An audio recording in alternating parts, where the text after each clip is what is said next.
Hello learners, welcome to Drishti CUET undergraduate program and I am your mentor Shashank welcoming you all in today's session. Learners, in today's session I will be discussing with you the Delhi Sultanate and that is the part 1, and in this session we will be discussing the important dynasties of Delhi Sultanate from where the question comes frequently in your CUET UG GAT examination. So, we will not be discussing all the dynasties, we will be discussing the important dynasties which is highly important for your upcoming examination. So, let's start the session of today. And first of all guys, Delhi Sultanate, if I talk about the time period of Delhi Sultanate, so Delhi Sultanate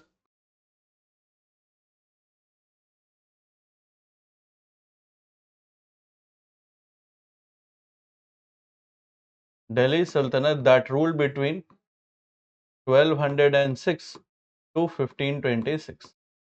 So the time period of Delhi Sultanate is 1206 to 1526, and this Delhi Sultanate, why this period is called Delhi Sultanate? The reason why this period is called Delhi Sultanate, because for the maximum time, the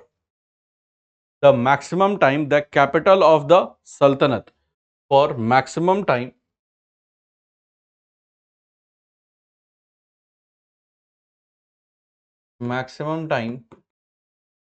the capital of Sultanate was in Delhi.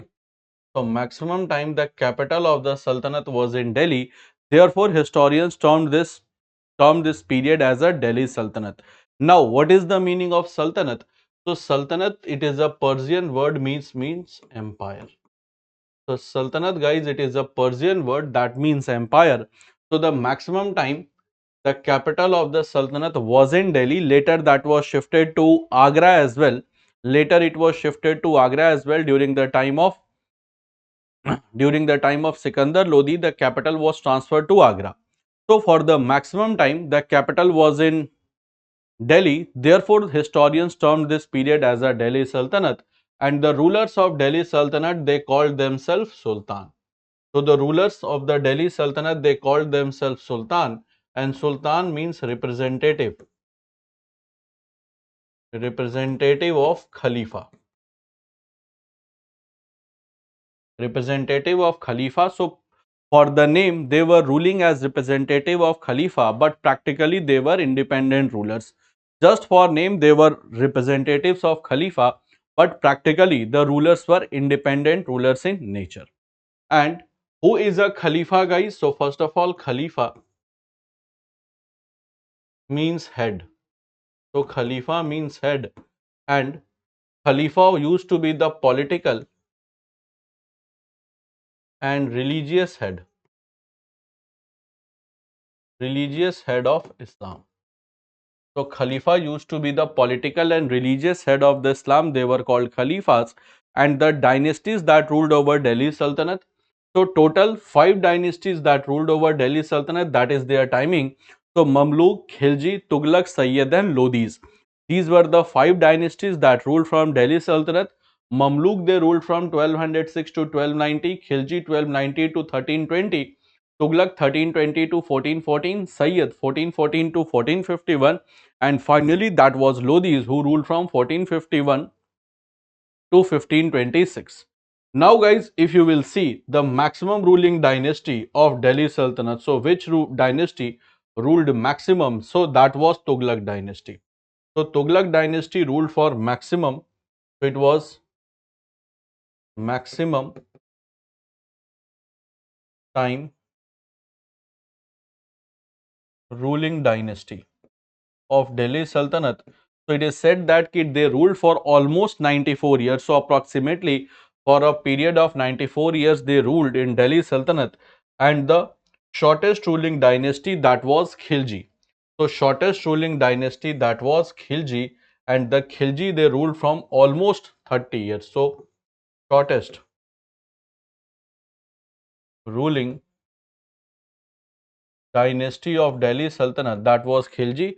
So approximately they ruled for around 30 years. So approximately they ruled for around 30 years, that was Khiljis, and the maximum ruling dynasty, that was Tughlaq. So they ruled around maximum around 94 years.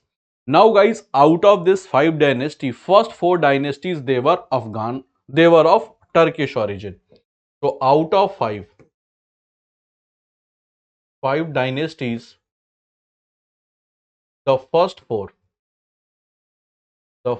four dynasties, they were of Turkish origin. They were of Turkish origin and Afghan dynasty, and the Afghan were Lodhis. So Lodhis were the dynasty who were of Afghan origin. Rest of the first 4 dynasty, that is Mamluk, Khilji, Tughlaq, Sayyid, they were of Turkish origin, and Lodhis, they were of Afghan origin. So I hope guys, is that clear to all of you about the dynasties that ruled over the Delhi Sultanate, which was the longest ruling and which was the shortest ruling dynasty. Is that clear to all of you?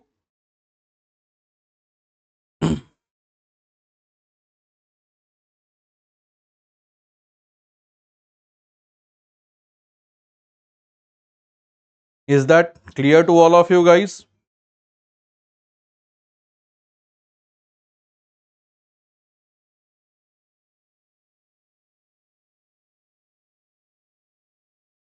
Now let's come to the next thing, that is let's come to the dynasty. So we will be discussing for the today, we will be discussing the Mamluk dynasty. So first of all guys, Mamluk dynasty that ruled from 1206 to 1290, and this Mamluk dynasty is oftenly known as slave dynasty. So you must have heard this dynasty as a slave dynasty. So you must have heard this Mamluk dynasty as a slave dynasty. So before I should proceed to Qutbuddin Aibak, let's discuss what exactly is the difference between Mamluk and slave. So first of all guys, you will find that in medieval India, that is in medieval India, the humans, they were purchased for two reasons. So humans, they were purchased for two reasons. Humans, they were purchased and sold because of two reasons. Humans means man and women, generally both men and women, they were being purchased and sold. So first of all was for the household works, and second was for the military works.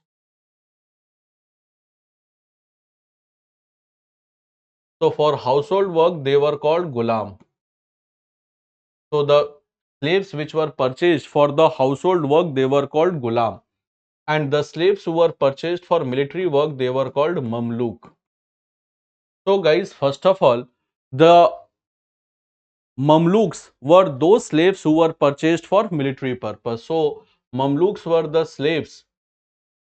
Mamluk were slaves purchased for military purpose. Military purpose. So they were called Mamluk. So simply guys, you will find that all the rulers of this Mamluk dynasty, they were purchased to serve in military. They were not being purchased to do household chores of work. Therefore, that technically the name of the dynasty should be Mamluk. But when European historians started writing the history of India, especially medieval India, they do not have separate term for Mamluks. Therefore, they generalized the term and started using slave dynasty. So they generalized the term and started using slave dynasty, but technically they were Mamluks. They were not slaves at all. I hope it is clear. Now, first of all, guys, we are going to discuss the founder of this Mamluk dynasty, that was Qutbuddin Aibak, and he ruled from 1206 to 1210. So around 4 years he was the ruler. And Qutbuddin Aibak, guys, he was Mamluk of Muhammad Ghori. So he was Mamluk of Muhammad Ghori, and when he became king, he never adopted the title of Sultan. He was happy with the title of Sipe Salar. So it is said that guys ki Qutbuddin Aibak was an Ilbari Turk. So that was the name of the community. Name of the community, and he was founder of Mamluk dynasty. So he was founder of Mamluk dynasty and he belonged to 𝗕𝗏𝗓 Turk. So 𝗕𝗏𝗓 Turk, that was the name of their community, and he never adopted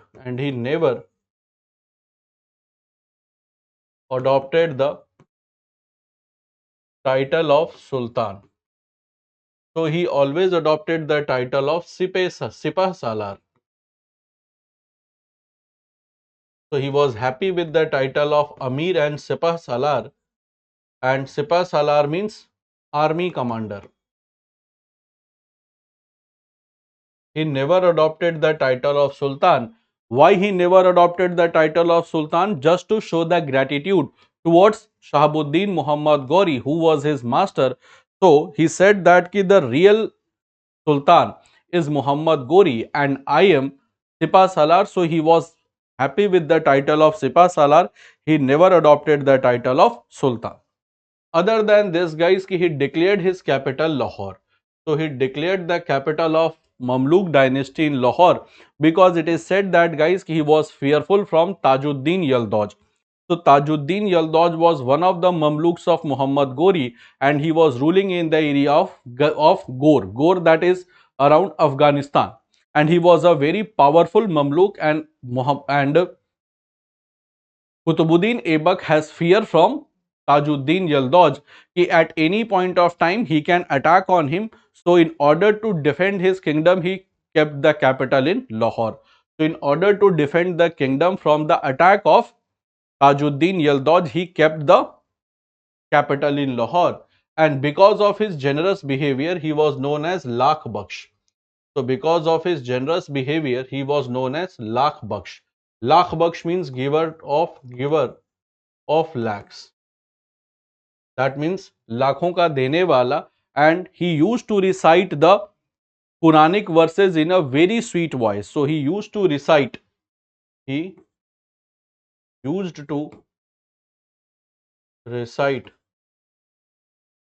Quranic verses in sweet voice and was scholar of Quran.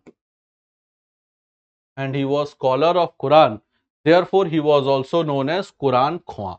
So he was also known as Quran 𝗲, being the scholar of Quran, and he used to recite the Quranic verses in a very sweet voice. Therefore, he was called Quran 𝗲. And Quran, guys, it is the holy book in Islam and it is written in Arabic language. So it is in Arabic language. So Quran, it is in Arabic language. And other than this, guys, he was also known by the name of Hatim. So another name of Aibak was Hatim. Hatim, because he used to save the people as well. So another name of him was Hatim. And it is said that, guys, in 1210 AD, he died while playing Chaugan. So it is said that he died in 1210 AD while playing Chaugan. And what type of thing is Chaugan? So Chaugan, it is a horse polo game. So Chaugan, what type of game it is? So it's a horse polo game. And he fell from the horse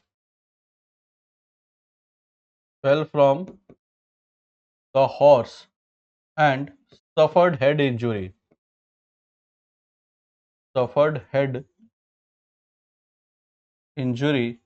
And he suffered head injuries and he died in 1210 AD and he was buried in Lahore as well. So he was buried in Lahore. So in Lahore, guys, right now there is a place called Anarkali Bazaar. So if you will see some good YouTube videos of Lahore, you will find that there is a place called Anarkali Bazaar. And Anarkali Bazaar, guys, that is located in Lahore, and there is the tomb of Qutbuddin Aibak. So he was buried in Lahore. Right now the place where he is buried, that is called Anarkali Bazaar in Lahore. So he died in Lahore, in fact, and there was buried over there. Now let's discuss about the architectures that was being made by Qutbuddin Aibak. So which were the famous architectures of Aibak? First of all, guys, that is Quwwatul Islam Mosque. Quwwatul Islam means power of Islam, and it was the first Turkish mosque in India. First Turkish mosque in India. So it was first Turkish mosque in India, which was made after victory of Turkish rulers in India, and that is located in Delhi. So it is in New Delhi area, that is Mehroli. So it is in Mehroli area, that is in Qutub Minar complex. So in Qutub Minar complex, you will find Quwwatul Islam Mosque. Next we have ढाई दिन का झोपड़ा. ढाई दिन का झोपड़ा, that is located in Ajmer, and it is also a mosque. Now guys, why it is called ढाई दिन का झोपड़ा? Because earlier it was Khanka of Sufi saints. Earlier this place where ढाई दिन का झोपड़ा is right now, earlier it was a Khanka. Khanka means dwelling place of Sufi saints, and finally it was converted in mosque within 2.5 days. So it was converted in a mosque within 2.5 days. Therefore it is called ढाई दिन का झोपड़ा. So it is located in Ajmer and it is in Rajasthan. Other than this, guys, he started construction of Qutub Minar. So he was the person who started construction of Qutub Minar, and you will find that he started construction of Qutub Minar and he built only the first floor. So he built only the first floor, after which he died. And this Qutub Minar, that was named after the religious mentor or spiritual mentor of Qutubuddin Aibak, that was Khwaja Qutubuddin Bakhtiyar Kaki. So he constructed only the first floor, after which he died, and this was being created in memory of Sufi saint Qutubuddin Bakhtiyar Kaki. And who was Qutubuddin Bakhtiyar Kaki? He was a Sufi saint of Chishti Silsila. So Qutubuddin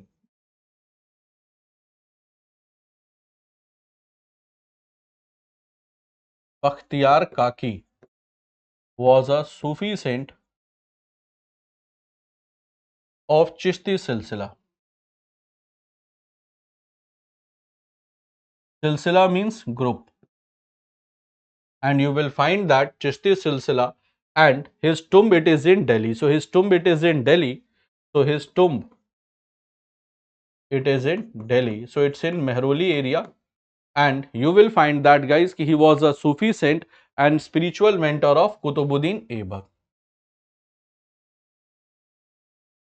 Spiritual mentor of Aibak. So he started constructing Qutub Minar in the memory of Khwaja Qutubuddin Bakhtiyar Kaki. Now, what was the objective of erecting this Qutub Minar? So the objective was, it was a symbol of Turkish victory in India, and also it used to serve as a watchtower, because at that point of time it is around 52.5 meters. Right now it is 5-floor building. So it will serve as a watchtower. So if any other enemy will try to invade Delhi, so the army will get to know, the Sultanate army will get to know that some foreign invasion may happen, so that they can prepare themselves.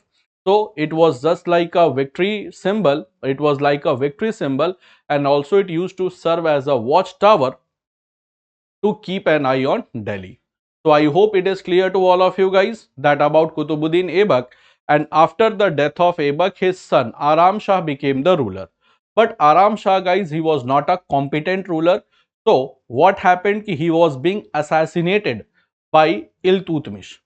So Aram Shah, who was the son of Qutubuddin Aibak and next ruler of Delhi Sultanate, he was not competent enough to hold this empire. So he was assassinated by whom? So he was assassinated by Shamshuddin Iltutmish, and Shamshuddin Iltutmish then became the next ruler of Delhi Sultanate or Mamluk dynasty. So now I will be discussing with you the next ruler, that is Shamshuddin Iltutmish, and he ruled from 1211 to 1236. And Shamshuddin Iltutmish, guys, earlier he was Mamluk of Aibak. So earlier he was also Mamluk of Aibak, but was highly competent.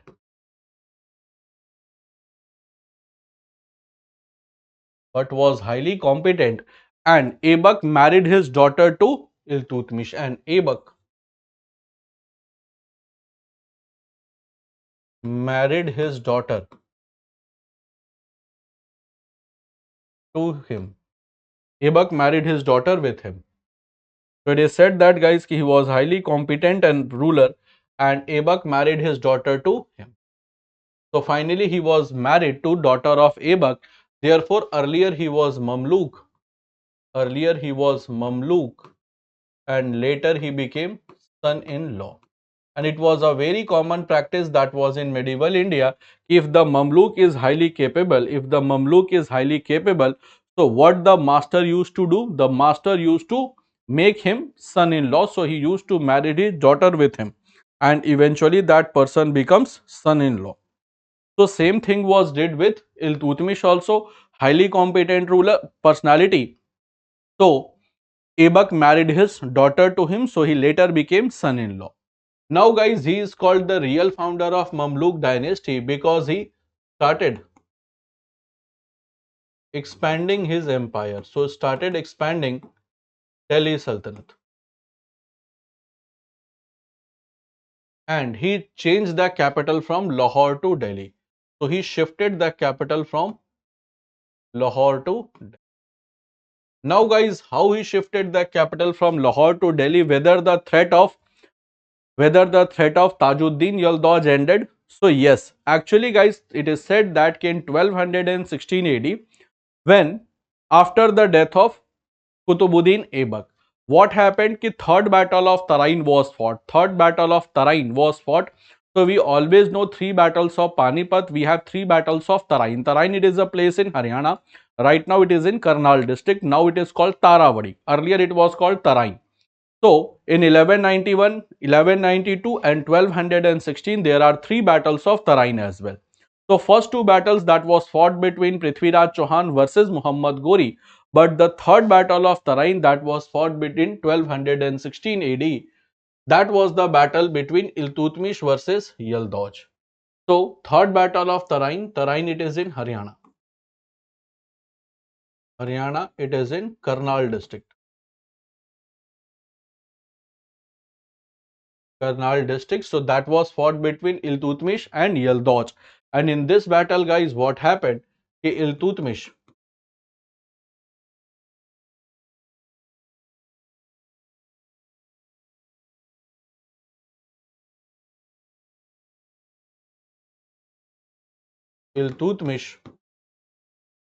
defeated Yaldauz. So when Iltutmish defeated Yaldauz, guys, the threat of Yaldauz ended. So threat of Yaldauz.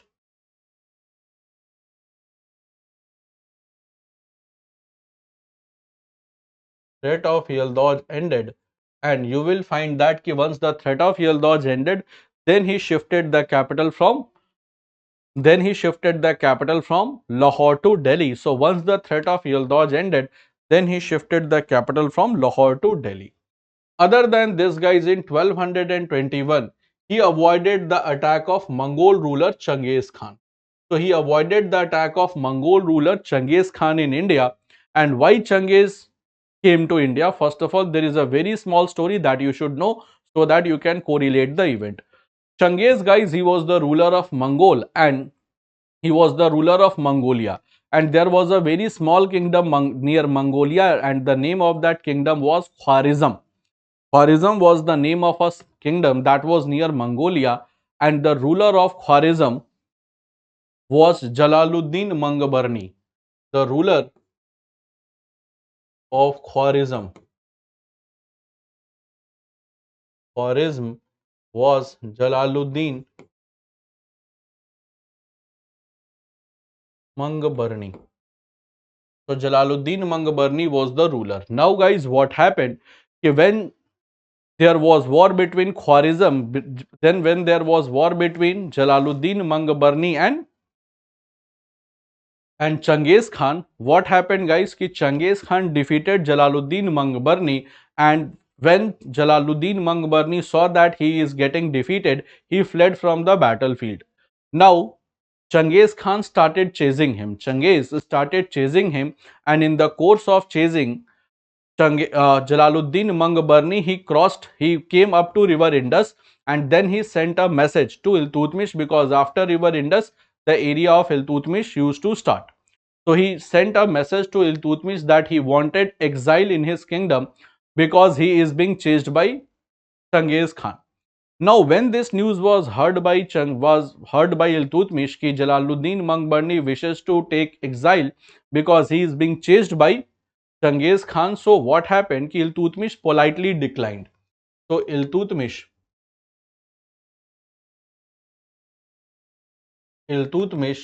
declined his request. Iltutmish declined his request. And why he declined his request? The reason was this. Why he declined his request? Because he knew that if Jalaluddin Mangbarni, if I will give exile to Jalaluddin Mangbarni, then definitely Changiz will come and Changiz will make the whole empire as a cremation ground. So he wanted to save his empire, therefore he did not gave refuge to Jalaluddin Mangbarni. And it is said that Changiz came up to river Indus, but when he got the news that Jalaluddin Mangbarni is not in Delhi or not in India, so he returned from the place. So he returned from the place. He came up to river Indus. Came up to river Indus. But he did not came to India. And you will find that, my dear learners, Changiz called himself as the curse of God. So Changiz used to call himself as a curse of God. So he was such a brutal personality who used to call himself curse of God. Now guys, in 1229, when he did these two things, so he requested Khalifa al-Muntasir Billah, who was from Baghdad. So al-Muntasir Billah, who was from Baghdad, to give him the title of Sultan. So to officially declare him Sultan, to officially declare him Sultan. So it is said that guys ki when he showed his intelligence and when he showed his farsightness and courage, then he went to Baghdad. That was the capital of Iraq at that point of time. That was there. So he went to Baghdad. So he requested Khalifa al-Muntasir Billah, who was the Baghdadi Khalifa at that point of time, to give him the title of Sultan, and he gave him the royal gifts and other things. So finally Khalifa was impressed by his bravery and farsightness. Therefore he gave him the title of Sultan, and he became first official Sultan. Official Sultan of Delhi Sultanate. So he became first official Sultan of Delhi Sultanate. So he became first official Sultan of Delhi Sultanate. And when he became Sultan, he started Iqta system and divided his, and for administrative convenience, he created a group. So he constituted a group that is called Turkane Chehelgani. Turkane Chehelgani, that is also known as or Chalisa. This is also called 𝗕cie, and that was group of 40 Turkish nobles. That was the group of 40 Turkish nobles, and they were given high administrative ranks and were given high administrative ranks. And they were given high administrative ranks also, so that the working of the empire can be carried smoothly. And he also started Iqta system. So he also started Iqta system. Iqta system means states within empire. So Iqta means state within empires. So he started Iqta system as well. That was the small and big areas. When the empire is divided into small and big areas, and the small and big areas, they were called Iqta. So Iqta were small and big areas. Small or big areas of the empire, that was called Iqta, and the head of the Iqta was called Iqtedar. So head of the Iqta was called Iqtedar. So they were the small big areas in which the empire was divided. Like India, it is divided into 28 states. So if it could have been a medieval time period, so we can call him the states as Iqtas. Now if I talk about the architecture architectures that was created by Iltutmish. So he constructed second, third and fourth floor of Qutub Minar. So what he did, so if I talk about architecture,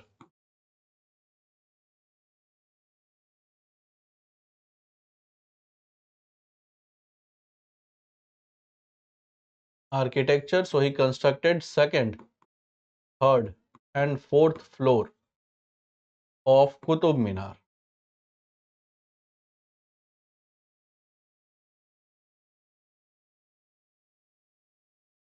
Second, third and fourth floor of Qutub Minar, and he started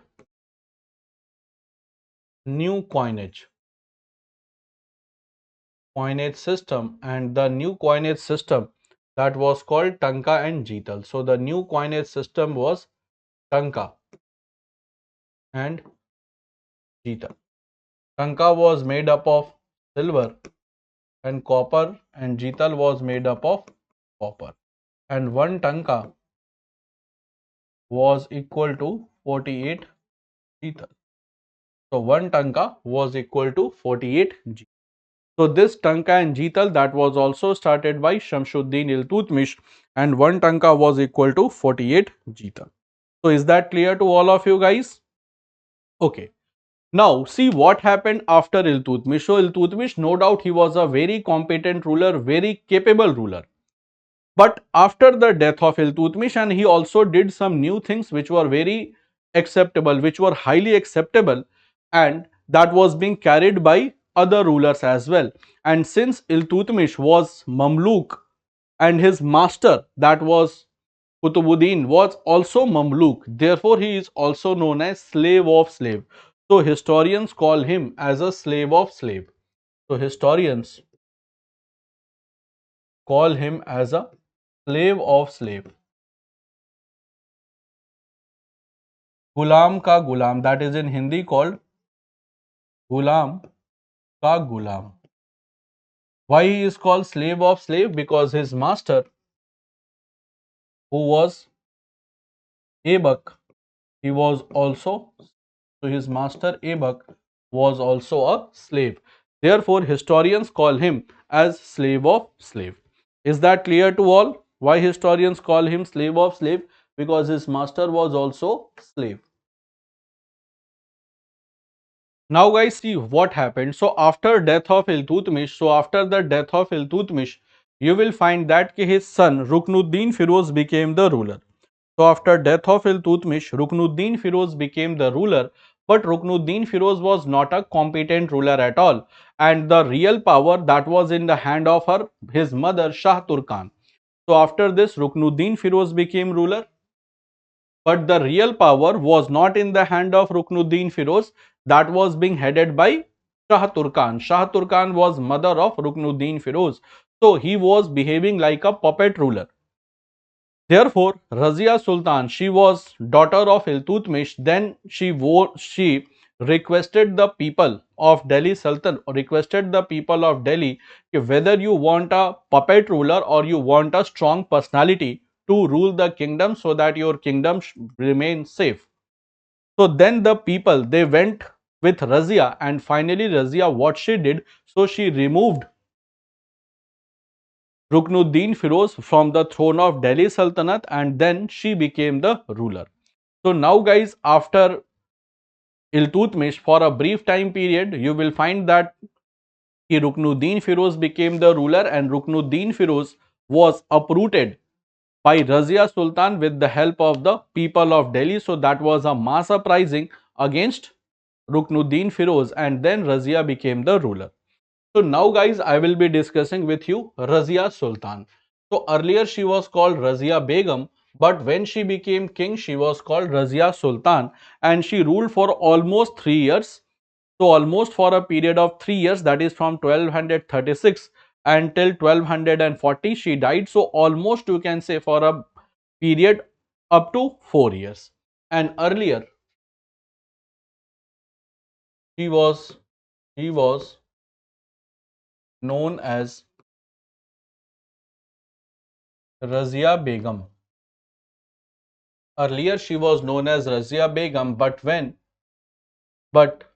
you will find that when she became Sultan, she adopted the name Razia Sultan. But when she became Sultan, she adopted, she was called Razia Sultan.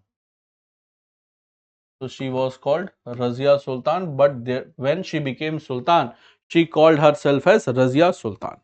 So Razia Sultan, who was she? So she was daughter of Iltutmish. So she was daughter of Iltutmish, guys, and she was one and only female Sultan of Delhi Sultanate. So she was one and only female Sultan of Delhi Sultanate, and she became Sultan with the help of the people of Delhi, and people of Delhi helped her to become Sultan, and she removed and she uprooted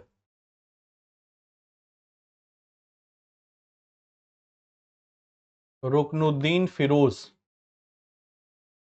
from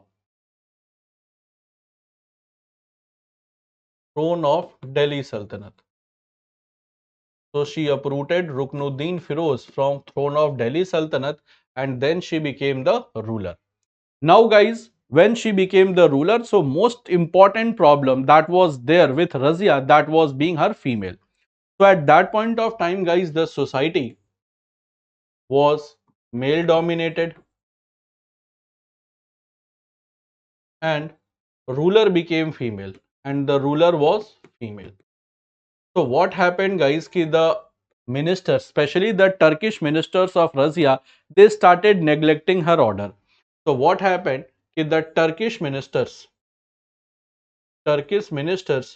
they started bypassing the orders, bypassing the order of Razia. So they started bypassing the order of Razia. They were thinking that why female should give us order. So female should do the thing that we suggest to her. So she should not take any decision independently. She should implement the decisions that is taken by us. So maximum time the problem was created by to Razia, that was by their Turkish nobles, because Turkish nobles, they were having superiority complex ki how a female can guide a male, how a female can order a male, because the males they are superior and females they are inferior. That was their mindset, and that was in the medieval India, and when the whole Islamic society was highly male dominated. So at that point of time, a female became the ruler. That was a big matter of that time. So the Turkish nobles, they started bypassing the orders. They do not used to follow the orders. They used to do the things by their own without consulting the ruler. So Razia became upset with the attitude of this Turkish nobles, but she cannot remove directly. So what she did, she in order to neutralize the Turkish nobles, what she did, she started appointing non-Turkish nobles. So they started appointing non-Turkish nobles. And when the non-Turkish nobles, they were given high rank in administration, what happened? That created dissatisfaction among the Turkish nobles. So now the Turkish nobles, they became dissatisfied. Why they became dissatisfied? Because Turkish nobles, they consider themselves racially superior. They consider themselves racially superior. They consider themselves racially superior, guys, from non-Turkish nobles ki we are racially superior. So why the non-Turkish nobles who are racially inferior, they will work with us. So that was due to their superiority complex. So what happened ki Razia, in order to neutralize the Turkish nobles, she started appointing non-Turkish nobles in his kingdom, in her administration. Now this created dissatisfaction for the Turkish nobles. Now the most controversial decision that was taken by Razia was appointment of Jamaluddin Yaqut. Jamaluddin Yaqut, this decision was considered as the most controversial decision taken by Razia. Why it was most controversial decision? Because Jamaluddin Yaqut was a non-Turkish noble, and he was from Abyssinia.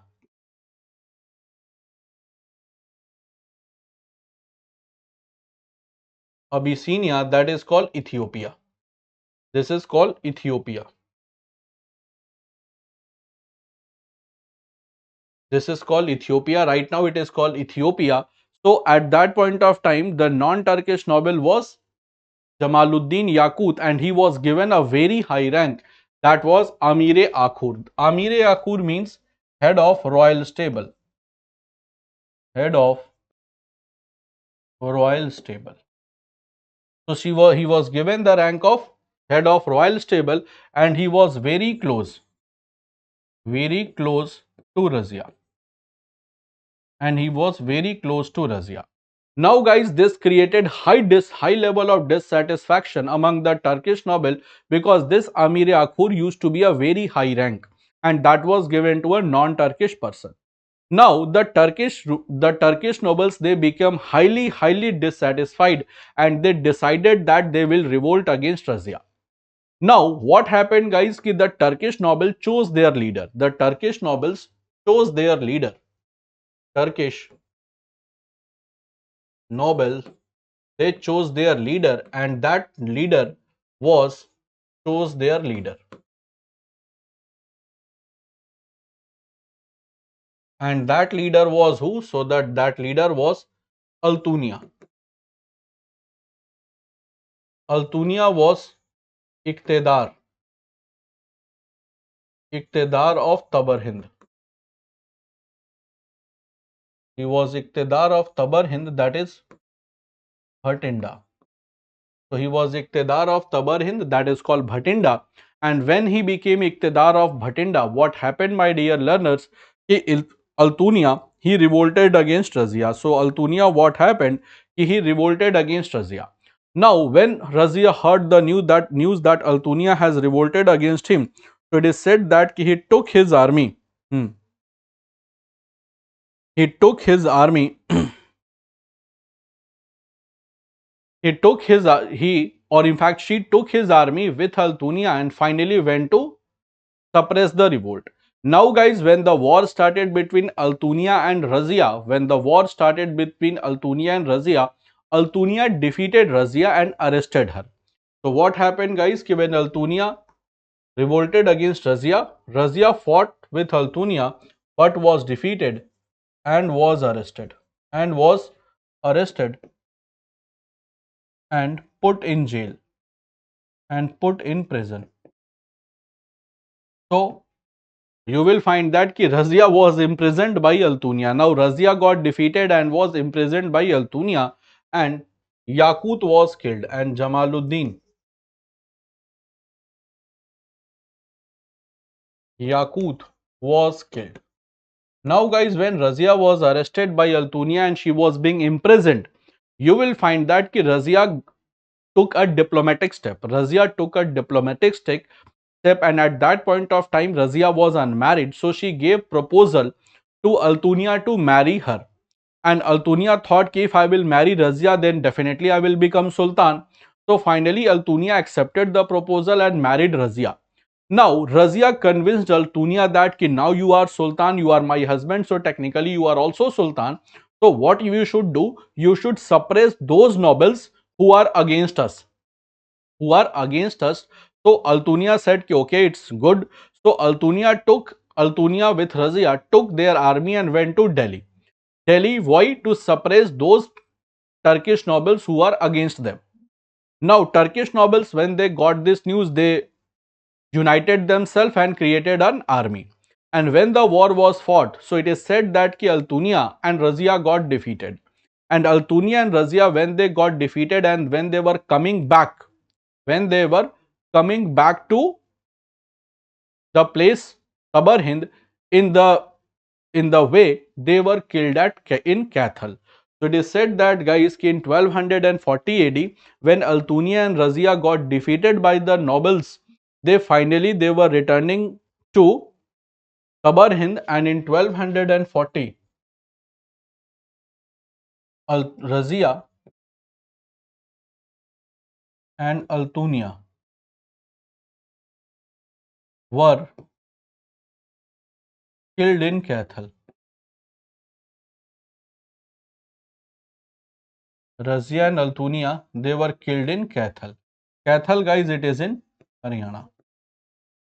Cathal, it is in Haryana, and you will find that in the tomb of Razia, it is in Delhi. So, tomb of Razia, it is in Delhi, it is in Turkaman Gate area, Delhi. And what happened? It is said that his son, the another son of Balban, sorry, another son of Iltutmish, Bahram Shah, assassinated them. Bahram Shah, he assassinated. It is said that Bahram Shah, who was another son of Iltutmish, he assassinated Razia and 𝗖𝗨𝗘𝗧. So he assassinated Razia and 𝗖𝗨𝗘𝗧. That was the news that was being very common. Both were assassinated by Razia and 𝗖𝗨𝗘𝗧. Razia and 𝗖𝗨𝗘𝗧 both were assassinated by Bahram Shah. Now, guys, I hope it is clear to everyone. Now, I hope it's clear to everyone. Now, see what happened after Razia and 𝗖𝗨𝗘𝗧. So after Razia, guys, Bahram Shah became the ruler and he just ruled for 2 years, 1240 to 1242.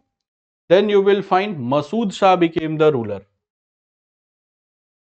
Masood Shah, he became the ruler 1242 to 1246. And then Nasiruddin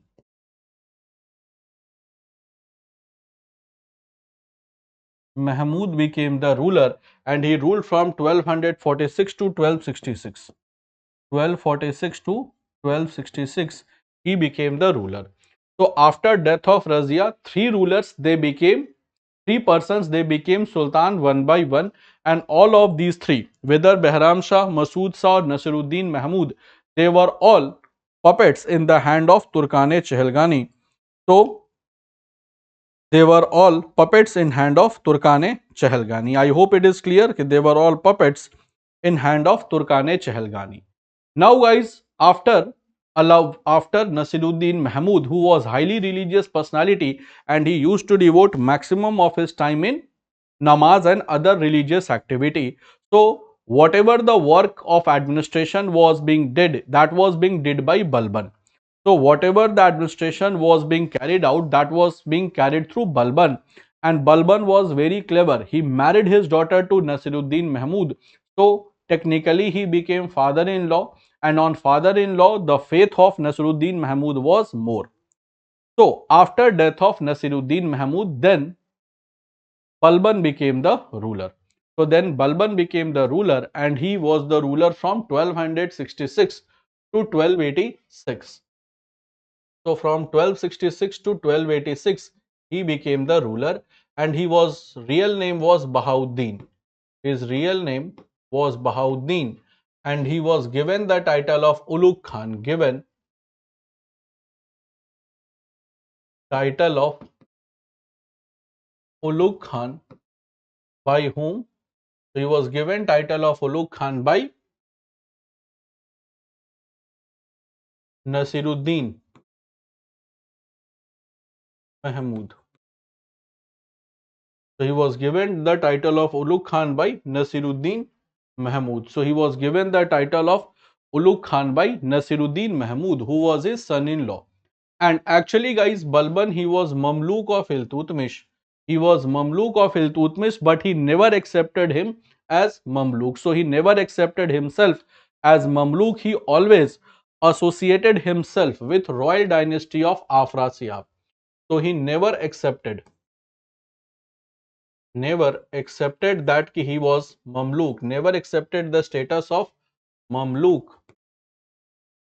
but he said that he belonged to, he said that he belonged to royal dynasty of 𝗲𝗪𝗃, royal dynasty of 𝗲𝗪𝗃 of Persia. So he said that he is not a Mamluk at all. So he belonged to royal dynasty of Afrasiab. Now guys, when Balban became the ruler, earlier he was also the member of Turkane-Chehelgani.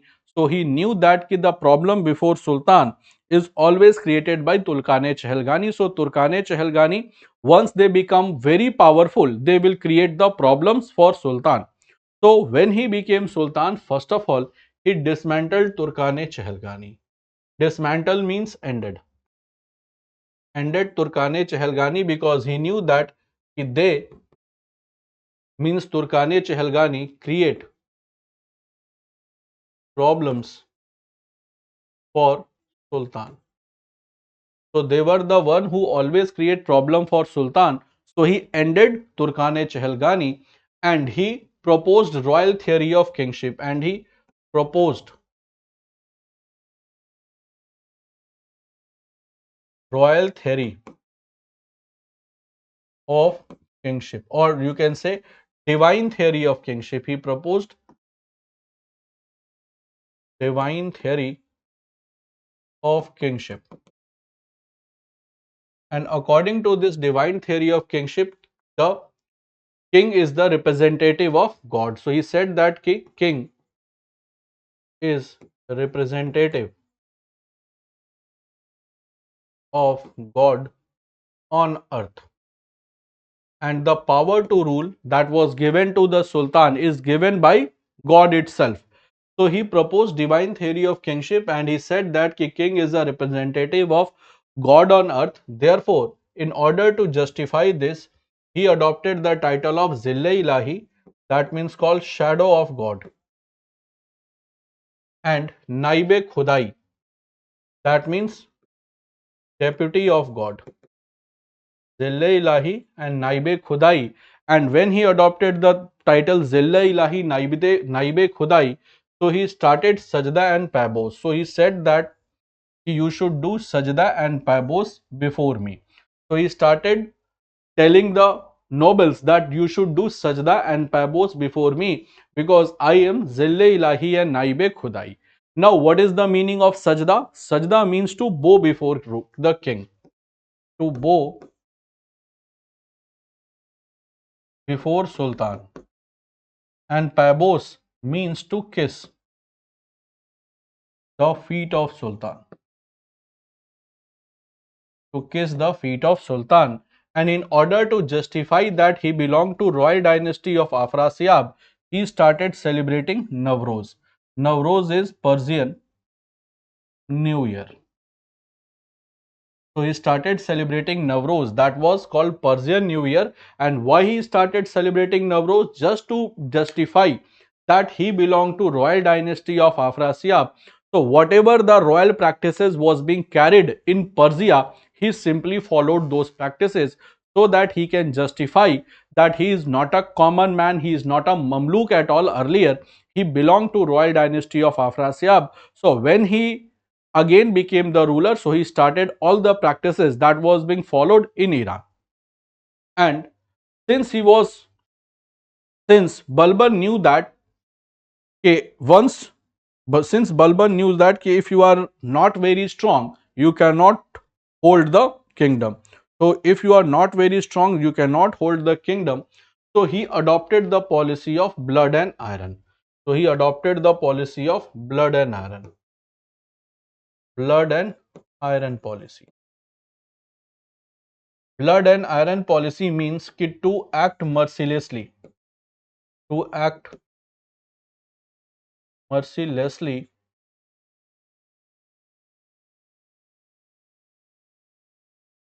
against your enemy. Against your enemies. So he used to act mercilessly against the enemies and he strengthened spy system and military. So he strengthened spy system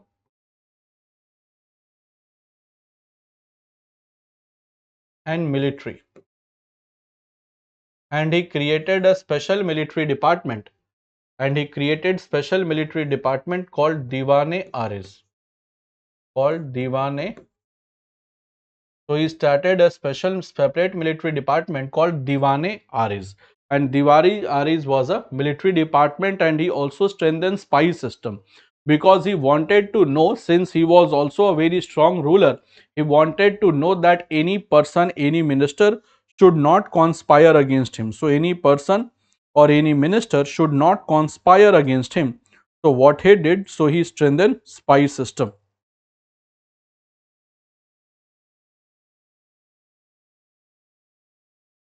So he strengthened spy system. I hope it is clear to all of you.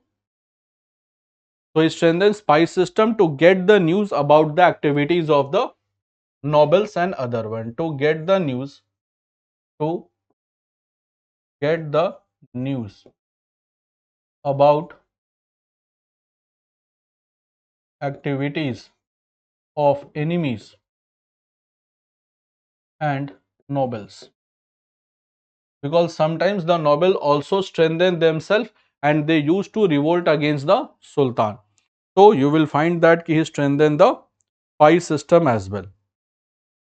Now guys, see what happened after Balban. So after Balban, what happened? So see, you will find that what happened after Balban. So after Balban guys, you will find that Muizuddin Kaikubad. So after Balban,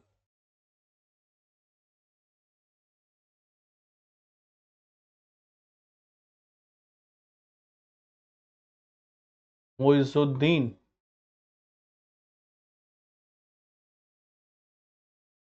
Kaikubad became ruler. Muizuddin Kaikubad became ruler and he ruled from 1287 to 1209. So 1287 to 1290 he became the ruler. He was son of Balban. And you will find that guys after Kaikubad, so you will find that after Kaikubad, you will find that he was being assassinated, and then his minor child who was around 3 years old, 𝗕cies became the ruler. 𝗕cies became the ruler, and he ruled from 1290. So you will find that then minor child became the ruler, and Kaikubad and 𝗕cies they were being assassinated. They were being assassinated by Jalaluddin Firoz Khilji. So both of them they were assassinated by Jalaluddin Firoz Khilji. So this is how guys Mamluk dynasty ended, and a new dynasty will come in power that will be known as Khilji dynasty. So that will be known as Khiljis. I hope it is clear, and the most important ruler in Khilji was Alauddin Khilji. So this is how guys this Mamluk dynasty ended. Now let's do some practice of the question so that we should have a clear cut understanding and practice of the concepts that we have read. Now the first question is Quwwatul Islam Mosque was constructed by whom? So Quwwatul Islam Mosque, sorry, it is located where? So it is in Delhi, Ajmer, Jaipur or Alwar. So Quwwatul Islam Mosque guys, this was the first Islamic mosque in India, Turkish mosque in India, and that is located in Delhi. So it is located in Mehroli area of Delhi, and in Qutub Minar complex you will find Quwwatul Islam Mosque, and it was the first Turkish mosque in India. So that shows the Turkish victory in India as well. So that was the first Turkish mosque in India, and it is Mehroli area of Delhi. Now let's come to the next question. Which ruler of Delhi Sultanate adopted the title of Ẓill-i-Ilahi and Naib-e-Khudai? So Ẓill-i-Ilahi, Naib-e-Khudai, that means Ẓill-i-Ilahi, shadow of God, and Naib-e-Khudai, deputy of God. This title was adopted by whom? So this title was adopted by either by Aibak, Iltutmish, Razia or Balban. So this title was adopted by Balban. So Balban was the person who adopted the title of Ẓill-i-Ilahi and Naib-e-Khudai. Next question we have Tanka and Jeetal were coins. Tanka and Jeetal, they were the coins which was introduced by Iltutmish. What was the ratio of Tanka and Jeetal? So Tanka and Jeetal, they were the coins introduced by Iltutmish. Tanka was of silver, Jeetal was of copper. So the denomination between Tanka and or ratio between Tanka and Jeetal was 1:48. So 1 Tanka was equal to 48 Jeetal. So 1 Tanka was equal to 48 Jeetal. Next was ki who constituted Turkane-Chehelgani for better administrative convenience. So for a better administrative convenience, who constituted Turkane-Chehelgani? Options: Balban, Iltutmish, Razia Sultan or Behram Shah. So for a better administrative convenience, Turkane-Chehelgani, that was called group of 40 Turkish nobles. That was constituted by whom? So it was constituted by Shamsuddin Iltutmish for a better administrative convenience. So for a better administrative convenience, that was constituted by Shamsuddin Iltutmish. Now, next question we have ki who introduced Sajda and Pabos in his royal court. So who introduced Sajda and Pabos? Sajda means to bow before the ruler and Pabos means to kiss the feet of ruler. So that was being introduced by whom? So that was introduced by Balban. So Balban introduced Sajda and Pabos. So correct answer is option 3. So guys, with this, I conclude the session of today. And I hope you must have found the session interesting and informative. And through the question answer practice, you must have got the understanding of the topic as well. So that was all for the day. Let's meet in the next session.